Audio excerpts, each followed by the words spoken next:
You're listening to the Good Old Boys Fantasy Football Podcast. Now here's your hosts, Kevin, Derek, and Alex. Alrighty,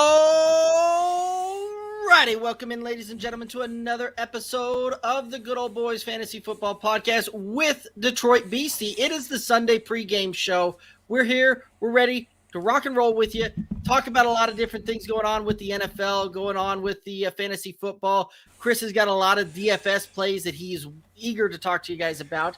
And this is just shaping up to be a fun week. How are you doing? Well, I'm fantastic. Halloween, the fall in general here in Michigan is my favorite time of the year.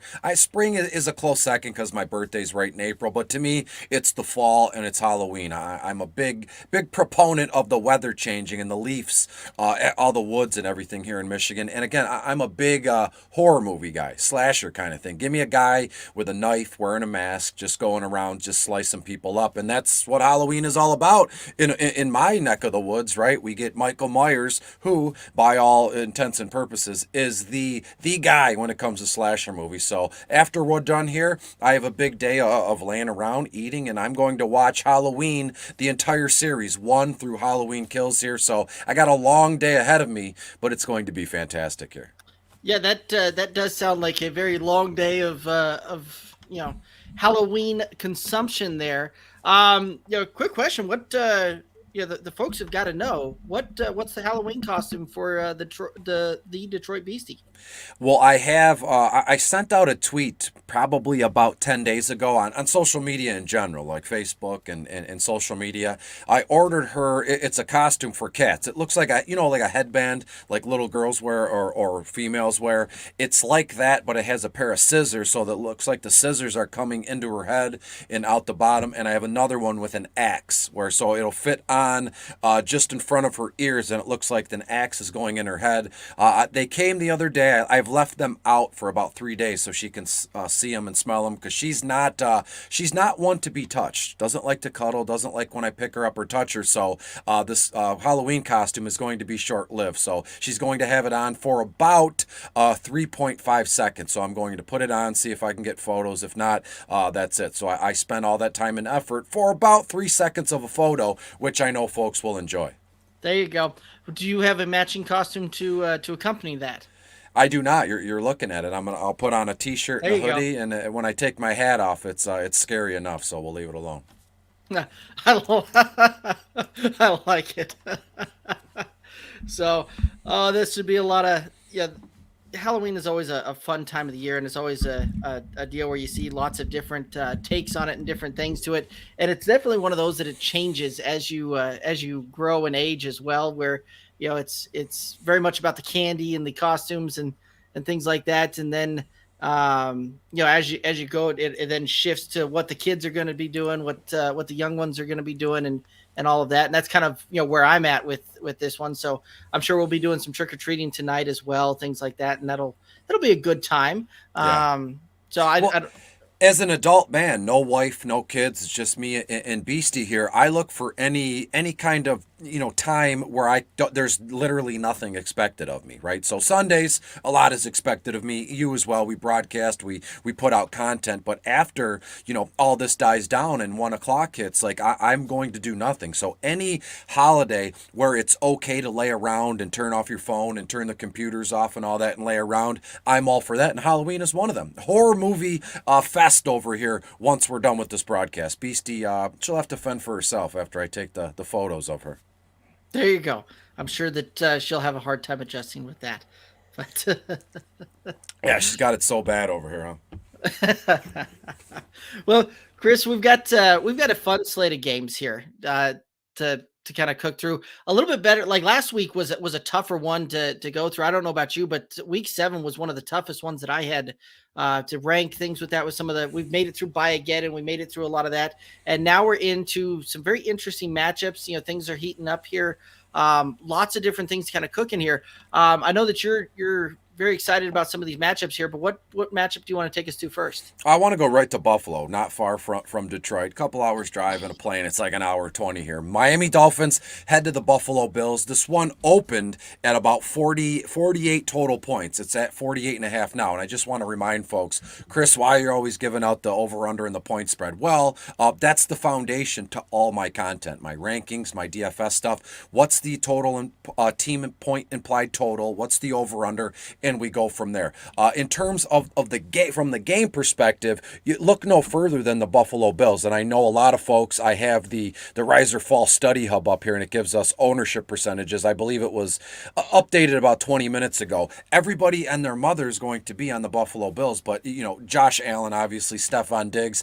I think there's a sneaky move here with Zach Moss. $6,100 on FanDuel, Moss on DraftKings, only $5,200. And we know the targets and touches sliced right down the middle between him and Devin Singletary. I think Moss gets a little bit more work in this one. I have Devin Singletary in terms of offensive snap percentage, 51% on the field today. I have Zach Moss a little bit over 60 here. So while everybody's looking at the Buffalo side of things, I want to concentrate on Miami briefly. During my morning broadcast, it's like 3 hours long, I take notes as people are commenting and I'm talking and the other host is talking here. I love the idea of a Tua Tagovailoa stack along with Jalen Waddle and Mike Gesicki. The DVP there is not necessarily, good. I mean, they're fourth overall against opposing quarterbacks. They're second against opposing wide receivers, and they're eighth against tight ends. But historically, Mike Gesicki has just completely brutalized the Buffalo Bills defense here. So again,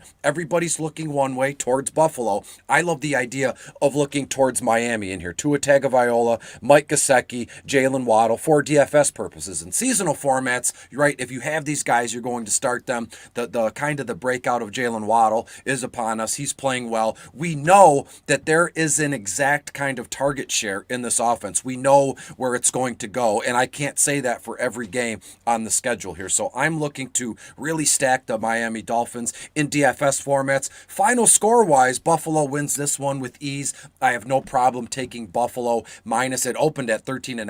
Now it's Buffalo minus 14. I have no issue there. I think Buffalo hangs 35 points on them, and I believe hopefully Miami can find the end zone twice. And if they do, I'll be happy. On the strength of Tua's arm. 2 touchdown passes, 1 to Waddle, 1 to Gesicki, and I'm sitting pretty here.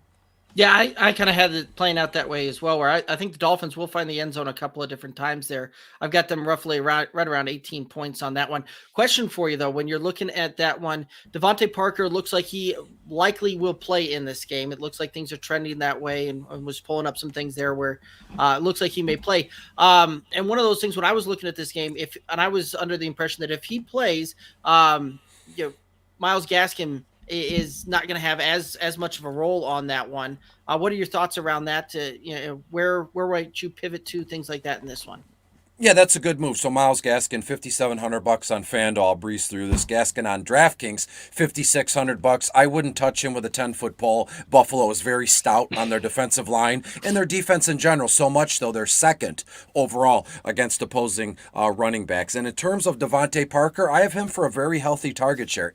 7 or 8 targets. He'll catch 4 or 5 of those. When he's on the field, he plays well. That's the issue. He's rarely on the field these days. About 59 to 65 yards, doesn't find the end zone. So just a ho-hum day. In seasonal formats, if Parker is active, I'd imagine you have made other plans at this moment in time, this far into the season. And in terms of pivoting away from certain players, I could see a case here where if you just dig into bottom of the barrel briefly, you'll see a laundry list of other wide receivers I like. Khalif Raymond in Detroit. I wouldn't mind Jamal Agnew in Jacksonville, or even Russell Gage now that Calvin Ridley is out. I know we'll get to that. But to me, Russell Gage is a great move in DFS formats and GPP circles. And also Quez Watkins, the Philadelphia Eagles speedster that can get behind defenses. And I believe he finds a big one here in Detroit. So to me, if you want to make other plans, look for Russell Gage, Quez Watkins, and even Jamal Agnew, as I said, in DFS formats at least.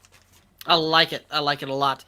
Let's go ahead and head over to one of the games I was looking at, and you touched on it a moment ago with Calvin Ridley being ruled out. Looks like he's got personal issues going on that he's going to miss this game. And so he is out, but we're going to talk about the Atlanta Falcons, who are hosting the Carolina Panthers today. Right now, it looked like the line is 3 points favoring the Falcons. The over-under on this one, 46.5. And again, touching on the spread, touching on the over-under there, because it gives you some implied point totals, which going into this one, the implied point total was the Falcons will win about 22 or 25-22 is how Vegas kind of sees this thing playing out there. Now, I see it a little bit different. I think the Falcons are going to win, but it's not going to be that high scoring here. I think that you're going to see about 21-17 when this thing's all said and done. The Panthers have not looked good offensively since Christian McCaffrey went out. And again, about the same time he went out, they suffered some big time losses on the defensive side of the ball. So they aren't that same stout defensive team that we saw early in the year. And it really is interesting to see how much CMC kind of tied that offense together and helped Sam Darnold, kind of get over some of the things we saw with the Jets in the past. And so it'll be interesting to see coming down the stretch, CMC coming back, what that looks like. But for this particular game, I'm staying away from just about every play that I can on the Carolina Panthers, with the exception of DJ Moore. DJ Moore has been a very, very robust target share guy there. He will get enough volume, even though this Carolina offense is going to be bad today. He'll get enough volume to be good. I see him probably somewhere around about 6 receptions, 85 yards, and falling into the end zone for a touchdown on this one. And he can do that because he's that type of dynamic player that can house one from anywhere on the field. Robbie Anderson, I know that we've come on here and I've said a couple of times that, this could be the week. I'm out. I'm fading that one as much as I can. Same thing too. Calvin Ridley being out on this one, I think that actually helps out Kyle Pitts, who we've seen kind of break out. We've seen him do some big things there. Hayden Hurst is a guy that, if I needed to pivot to a tight end now, like I might look that way simply from the standpoint when Ridley's out, you see a Hayden Hurst sighting on that one. And I also like Russell Gage in this one, especially in some of those deeper formats. If you need a dart throw, a guy with some big upside, he'll provide that for you this week. Any other thoughts on this one? Yeah, really quick. In terms of the Atlanta Falcons ownership percentages and DFS formats, it's still so very low. I mean, it's oddly low. Like Matt Ryan, like the usual cast of characters, the only ones that we want to care about, Matt Ryan, Kyle Pitts, they're all well under 10% on both FanDuel and DraftKings. I love the idea of a Matt Ryan, Kyle Pitts, Russell Gage kind of little trifecta stack in this one, and I'm good to go. I have Atlanta winning this game, putting up 27 or 28 points. Carolina's offense, it's just completely stalled out without Christian McCaffrey and the regression of Sam Darnold here, but yet I still have them to hang 21 points in this one, and that's the only issue here. I don't know where they're going to come from. Granted, I think we could pencil in DJ Moore for a robust target share, as you so aptly put, and I agree there. The rest of it, I don't know, so hands off in this game, as I did moments ago, like a card dealer at the casino. I'm out. You slap your hands just so you know you got nothing in your sleeves, and I'm good. I like it. Let's go ahead and head to your next game. Where are you taking us? I want to go to Indianapolis. So Buffalo to Indianapolis, another short flight. You'll see my MO here in this one. Tennessee at Indianapolis. This line opened at 41 total points. As it stands right now, it's gone up to 51 total points, which is a nice indicator of where, the sharps and where Vegas sees this thing going. Indy at home is the favorite here. They're giving Tennessee 3 points, which is crazy. And I think this one is going to be a lot less of a fantasy bonanza, as folks say, than we think in this one. On the Indianapolis side of things, while everybody's looking to stack Derrick Henry and Ryan Tannehill and is A.J. Brown back, I believe so. Only $6,900 on FanDuel. I want to stop and talk about the Colts briefly here. Carson Wentz, mentioned in bottom of the barrel this week. Carson Wentz, $7,200 on FanDuel, only $5,700 on DraftKings, and only $29 on the Yahoo DFS app, which I've been getting into into a lot of overlay in terms of their DFS stuff, guaranteed prize pools. I mean, you could just print money over there on Yahoo. But to me, Carson Wentz in this offense with a guy like Michael Pittman, with a guy like Mo Alley Cox, nobody's looking at him. Another guy in bottom of the barrel, Mo Alley Cox here. He's just like kind of all he does is catch touchdowns. I believe, if I'm not mistaken, if my memory serves me correctly, Mo Alley Cox has three touchdowns in the last 2 games. They're looking to get this guy involved. He's young, hungry, athletic. Jack Doyle is he's a ghost. He's got a tombstone there in the front of Lucas Oil Stadium, seeing how it's Halloween here. So to me, that's what this game is all about. To me, the Indianapolis Colts. I have the final score here being about 24-17 in favor of the Colts here. So again, you're looking at 17 points from Tennessee. Where are they going to come from? I would imagine in a perfect world, I'm speaking it into existence with the pumpkin head in the background, Derrick Henry and A.J. Brown, I think both have an opportunity to each put up 100 yards of total offense, each to find the end zone at least one time in here. So to me, in seasonal formats, Ryan Tannehill is a fade for me, given the dog-like atmosphere of the Indianapolis Colts defense. Darius Leonard, this defense just buzzes around. And if you look at the DVP, defensive versus player matchup here, they're 3rd overall against opposing running backs. Again, that means nothing to me in the world of Derrick Henry. He is an absolute start. I mean, in what world are people going to ask me or ask you, well, I have a tough matchup with Derrick Henry. Do I start? No, you don't even talk like that. Derrick Henry is a set it and forget it guy. He's a monster. He is my fantasy football Frankenstein on the slate. So give me all the Indianapolis Colts I can handle in this one to win the game by about, 6, maybe 7 points here. I like it. I actually have something kind of similar on this one as well, right? Like this was one of the games I was looking very heavily into. It was an interesting move too, because when the lines opened on this one, the Titans were actually favored by a point, and it has swung all the way to about a 3.5 to 4 point swing there, which that's a big line move over just a half a week type of thing here. Some interesting things that I'm going to be looking for, and some things I could see playing out, because I've got the score very similar to what you've got as well. I've got the Colts 24. I've got the Titans at 21 on this one. So it's going to be a very, very tight matchup, I think, on this one. It's going to be a one possession type of game that's going to be coming through there.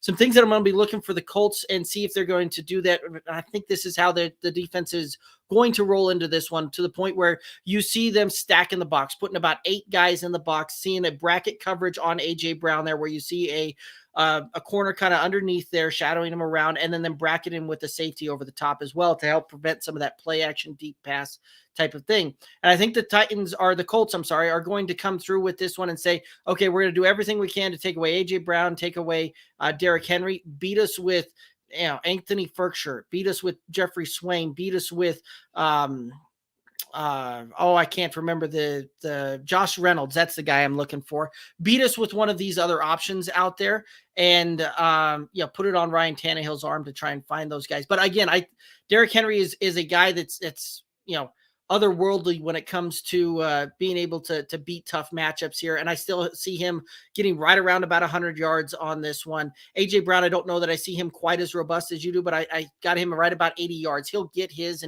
and I think both of those guys can find the end zone for sure on this one. So they've got some very good upside there. And one of the things too, that looking at it, Carson Wentz over the last 3 weeks has been the quarterback number 10 as far as points produced for fantasy players out there. So he's a QB1 and has sneakily got into that range the last 3 weeks here. And I see that continuing. I also see Michael Pittman having a pretty good game on this one and finding the end zone on that side of the ball too.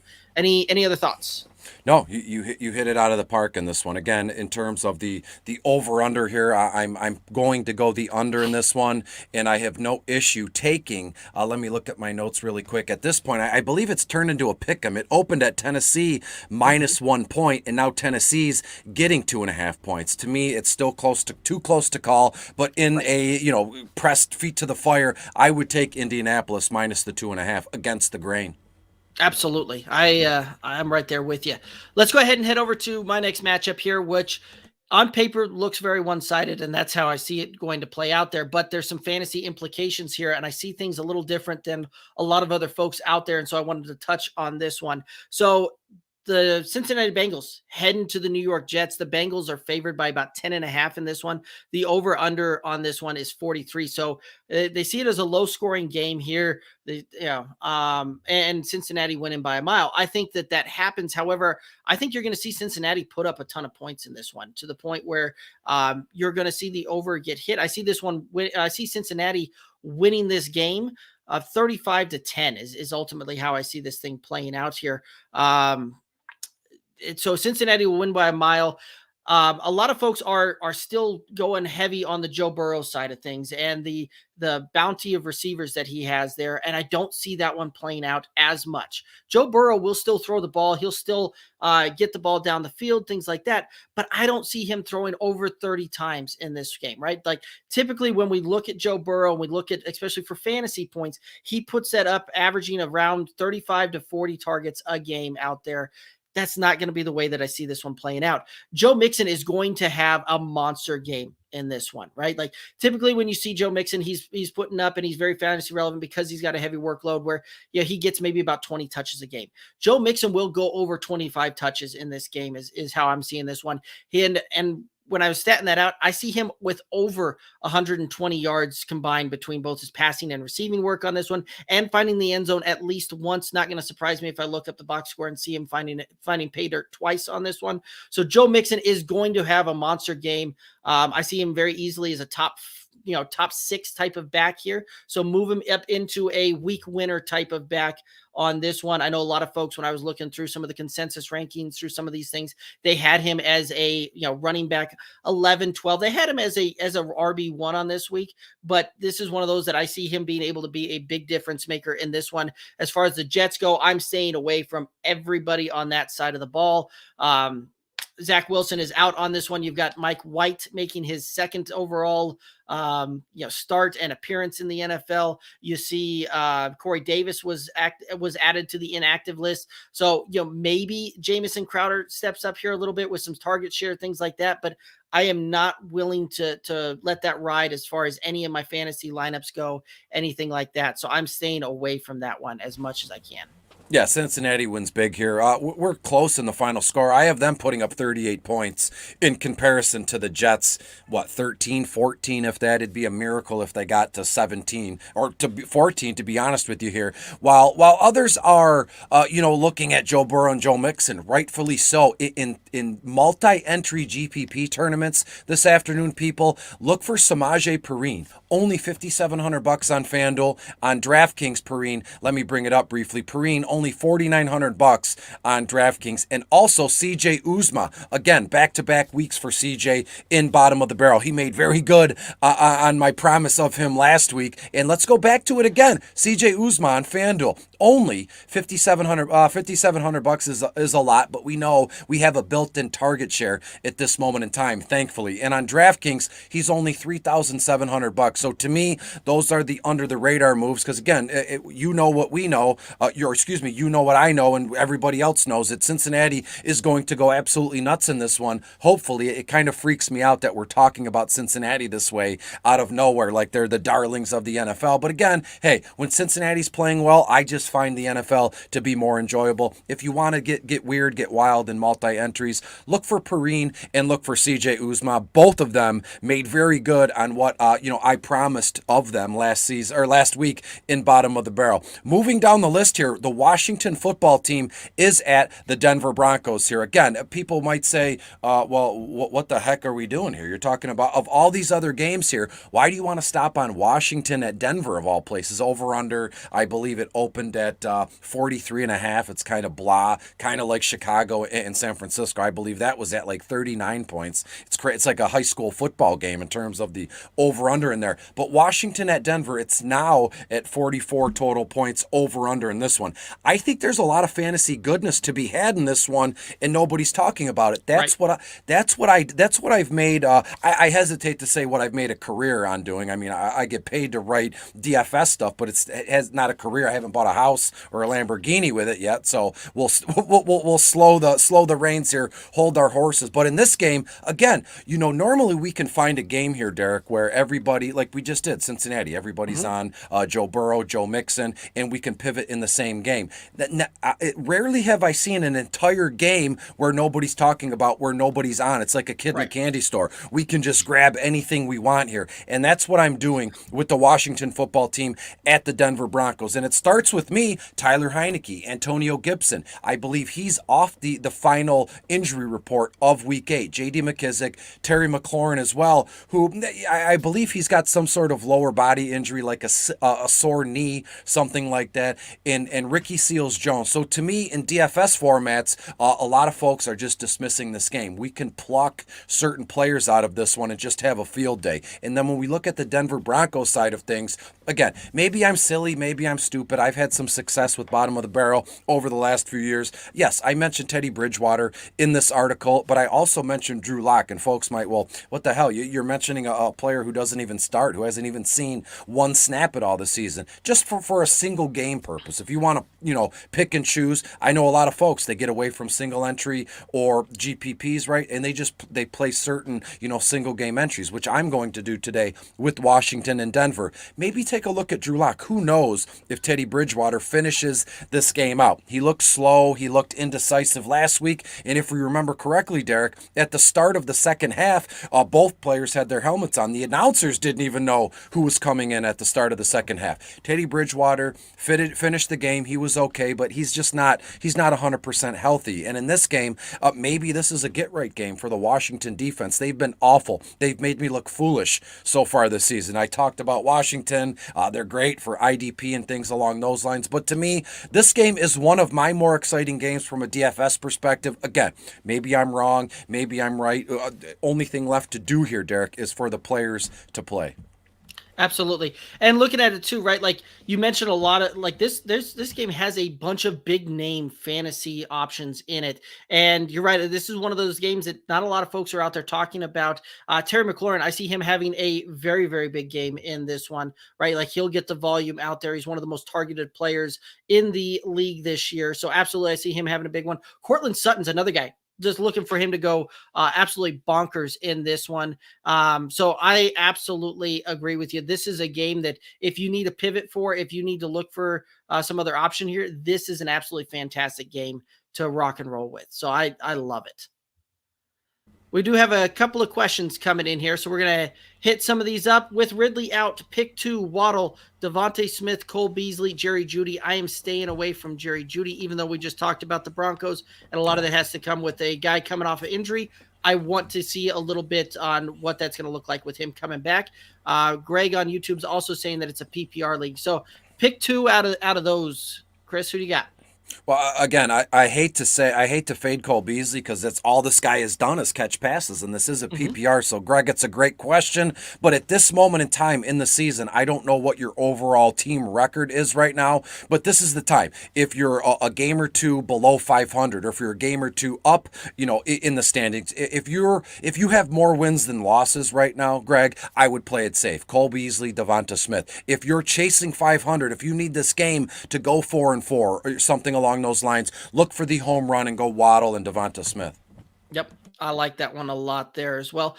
Plus, it's one of those two that with that Buffalo game, you could see that passing attack slow way down in the fourth quarter and even partway into the third quarter there as well, to the point where I think you'll see a very heavy dose of Zach Moss, like you were talking about earlier when you covered that one. So, I like the advice there. Blueberry on, who are you all? Well, that's Detroit BC. I'm Derek from the Good Old Boys. We cover a lot of fantasy football. Appreciate you tuning in and asking the question there. Nothing more humbling than broadcasting on Sunday when I do a ton of guest spots during the week and I'm writing. I think I got it going on, and then thank you for the comment, because then it just knocks me back down to size. To be honest with you, I'm just a drop in the ocean. Just Chris at Detroit Beastie. I like it. Let's go ahead, and we got Jay on YouTube. Needs help with his starting wide receivers: Cortland Sutton, Chase Claypool. His running backs are Zeke, Elijah Mitchell. He's got Hubbard, Gibson, and Marvin Jones Jr., Jerry Jeudy on his bench. Should I switch someone out? he also needs a flex from one of these guys. So let's break this down. I'm assuming, Jay, that you've got 2 starting wide receivers, 2 running backs, and the flex there. So, Chris, how are you rocking and rolling this one? Well, I'm going to eliminate Chase Claypool from this. There's a lot of Right. options here. I just mentioned how much I like the Denver Broncos. Sutton, with Jerry Jeudy back, should be better. A lot of people put a negative spin on it. Well, Sutton's value is going to be eaten into. Jerry Jeudy what has he done? He's played 1, maybe 2 games all season. There's some rust there. So give me Sutton. And in terms of your running backs, I would assume you can only play 2 of these or 3 of them with the flex spot. So I love Elijah Mitchell this week. He's guaranteed to see 15 to 18 total carries. Zeke Elliott, you can't go wrong Sunday night. You can settle in Halloween night and watch Zeke do his thing. Antonio Gibson and Hubbard, that's a decision. I would prefer Antonio Gibson. Carolina, I don't trust what they're doing. They could abandon the run after 10 minutes into the game. There goes Hubbard. So give me Antonio Gibson, and that's about it. Absolutely. So, sorry, we got somebody just putting a bunch of stuff in there. We're cleaning that up there. So, I like the Sutton move. I like Zeke. I like. You know what? I'm just gonna co-sign on what you just said there because I really like that advice, and that's the way that I would run that one as well. Kyle Pitts or Sutton, appreciate the content. That's from Bill Romanowski on YouTube. Appreciate you chiming in there, Bill. This is a tough one. Right. For me, this is a tough one, and I could go either way on this one. So Chris, convince me one way or the other. It's Kyle Pitts, not even close to me. I mean, I love Kyle. I love, Cortland Sutton here. But Kyle Pitts, after the last 2 games, I mean, they're just moving this guy all around over the field. And now that Calvin Ridley is not there, and this is a case where, hey, kind of like Derrick Henry, right? We're going to give him the ball and just try and stop us. I think the same MO applies for Atlanta today at home against Carolina. We're going to feed Kyle Pitts the ball and try to stop us. They're going to line him up all over the field, and they're just going to pepper this kid with targets. So to me, it's Kyle Pitts. And I'd like to think, Bill, thanks for the comment. I'd like to think that you have a case here where you could start both of them. I'd love to know, who another player in your roster that you would consider starting over both of these guys, because they're both fantastic plays. But the question at hand, I would prefer Pitts over Sutton here because it's a premium position, tight end position. Yeah, I'm in there. I'm in there with you as well on that one. Thanks for bringing me around because I was on the fence. But yeah, Bill, I think that Chris also makes a great point there that there's a good chance that you can find a way to play both of these guys. So if you need some additional help or need some additional thoughts there as far as the rest of the roster construct for the day, just hit us up, let us know there.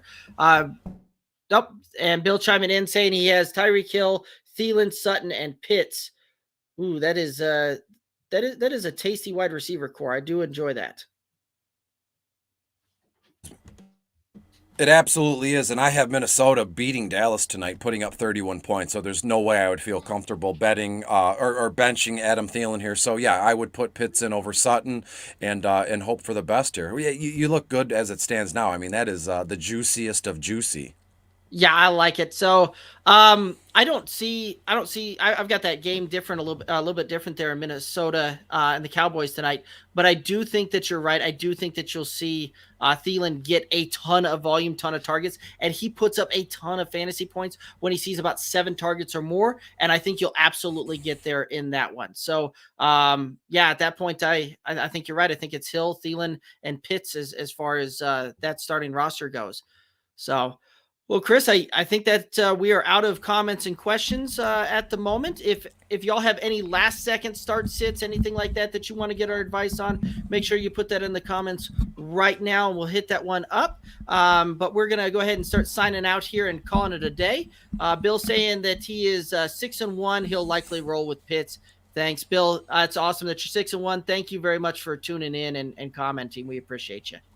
Yeah, you can take you have a little bit more. You could take some more luxuries that a team that's got 3 or 4 wins can do here. So yeah, before we split, thanks for having me on here, and just be nice to folks, be kind. I mean, I know there's a difference between on social media, painting a picture of a perfect world, sunshine and rainbows. So So just be careful who you trust and who you follow. I kind of say that often here, but I very much, believe that here. And just be safe and enjoy yourselves tonight. It's Halloween where I am, right here in Michigan, right outside of Detroit. It's sunny. It's a little crisp. It's perfect for football. And so I wish everybody the best and enjoy Halloween, whatever you're going to do. And by the way, I know you're going to ask me, Derek. I'll answer now. Yes, you do. I'm going to pop over to my mother's house right down the street. She's making homemade lasagna. So that's what I'll be stuffing my face with while watching Halloween movies. So eat, nap, and repeat throughout the day. That sounds like a fantastic day that you've got lined up. I'm a little jelly, I'm not going to lie. I've actually got some pork tenderloin that I'm going to be throwing on the smoker here in just a little bit, and that'll be the dinner later on tonight. So we'll have some good eating there, and look forward to watching some games here. Bill saying, crush it, everyone. Absolutely, Bill. Thanks for the comment, and thank you for subbing there. Guys, that is one of the best ways to help out the good old boys is hop on the YouTube channel, click that subscribe button, ring the bell. We do our live show 3 times a week, and you can find Detroit BC here doing the Sunday pregame with us on Sundays. We roll live 11:45 a.m. Eastern on Sundays. Appreciate everybody tuning in, and we look forward to seeing you next week there as well. Chris, where can they all connect with you at? On Twitter at Detroit Beastie, or all of my DFS content is at Team Riser Fall. So keep your eyes open. I'll have a short little video, DFS video, for Sunday Night Football. Dallas Cowboys head to Minnesota, and we'll see what we get. I got some cool ideas for that one, so hang around, and it'll be out shortly. I love it. You can also click the links. Chris's links are down in the video description on the YouTube as well. So you can find those things, click on them there and connect with them that way. But guys, that's going to go ahead and wrap up this Sunday pregame show. I'm Derek. He's Chris. Thanks for tuning in. Y'all have a good one. Be safe.